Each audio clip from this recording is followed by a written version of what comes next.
And all they had were, as they call them, crisps, which are potato chips. So I drank a boatload of Worthington White Shield and ate a boatload of crisps. It was lovely. One of my favorites.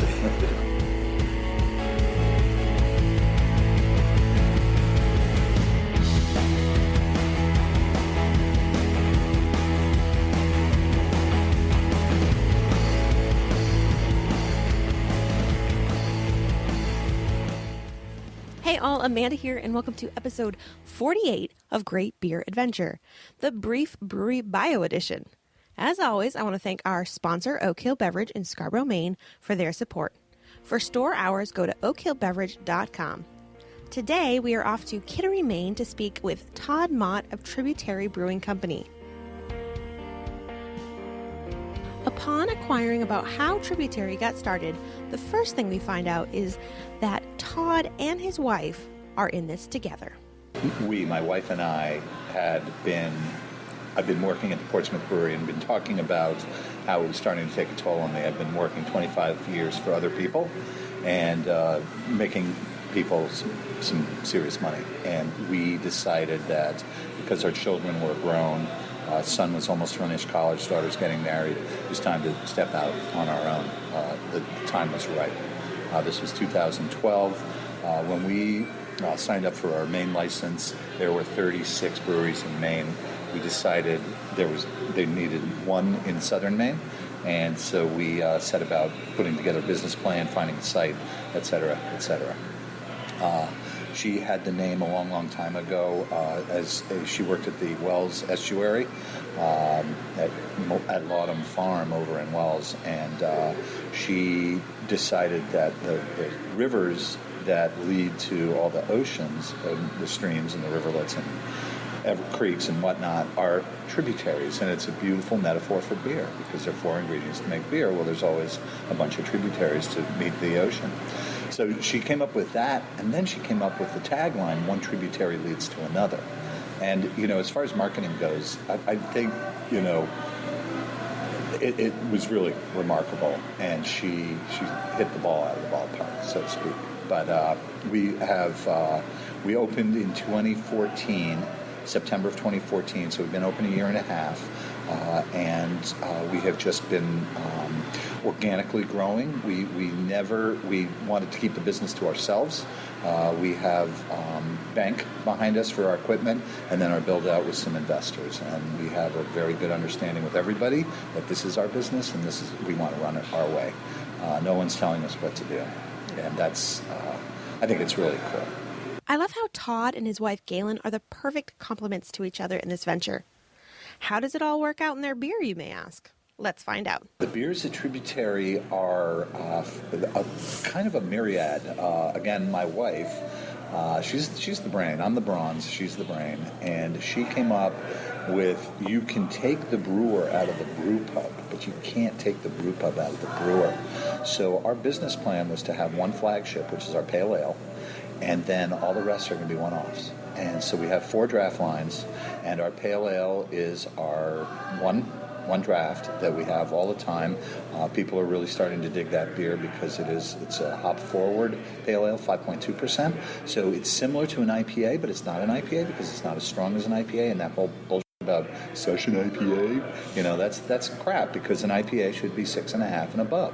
So there is no such thing as a session IPA. It should be called an American mild, or there should be some other, or I don't know, maybe session IPA is okay, but IPA to me means 6 to 7%. So our pale ale is Citra forward as far as dry hopping with some Warrior and CTZ behind it, and it just drinks really well. And we're very, very happy to have that as our flagship.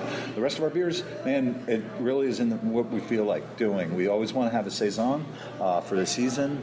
Hefeweizen, wheat beers. We've got the Gosa on now. We've got a porter in the line. We've got a black lager, a Schwartz beer. Not too many people are doing lagers. The guys up at Banded Horn, I take my hat off to them because they're always banging out lagers. Obviously, Jack's Abbey has hit the nail on the head with the lagers.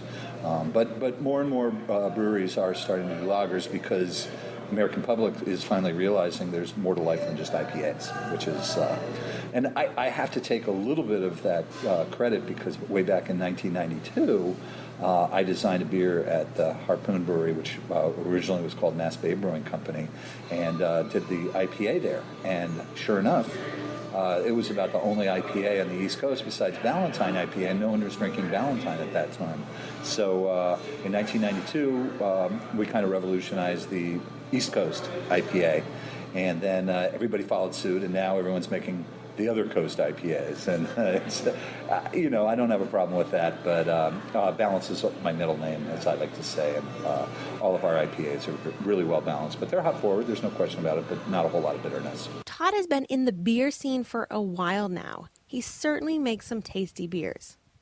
Let's find out where you can get some. Another cool thing about our business plan was that we decided that we wanted to sell most of our product as retail. So we sell 60 to 65% of our beer right out our door. And it is an amazing, amazing business plan because we're able to sell the beer right here and reap most of the profit.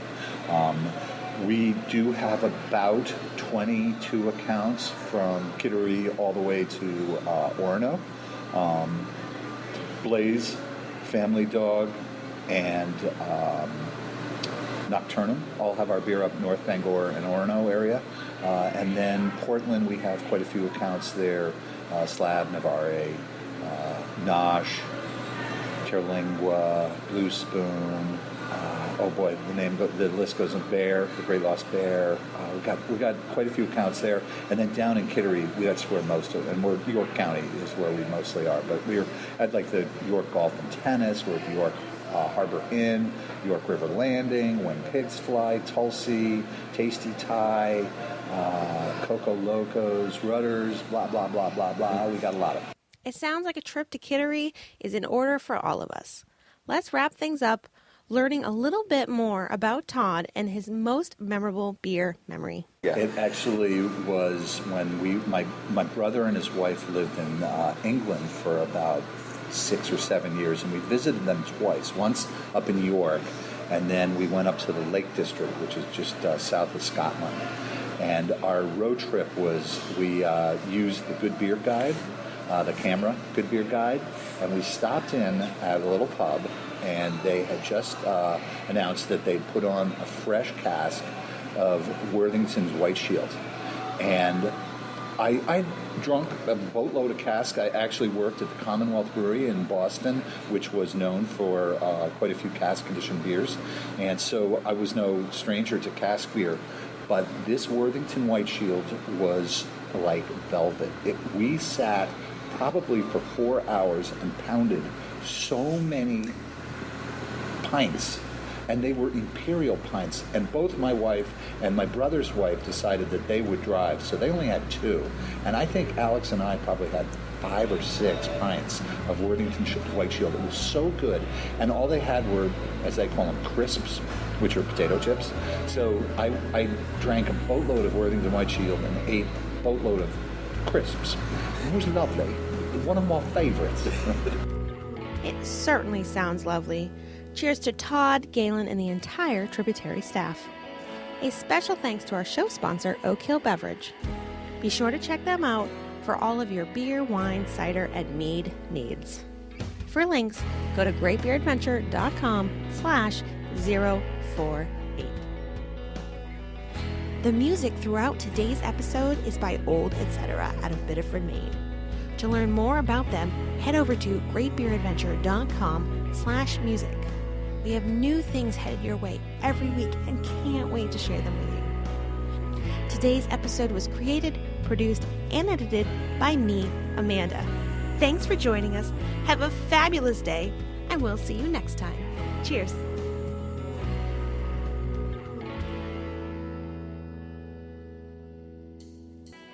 Want to know more? Be sure to find us on Instagram at Great Beer Women.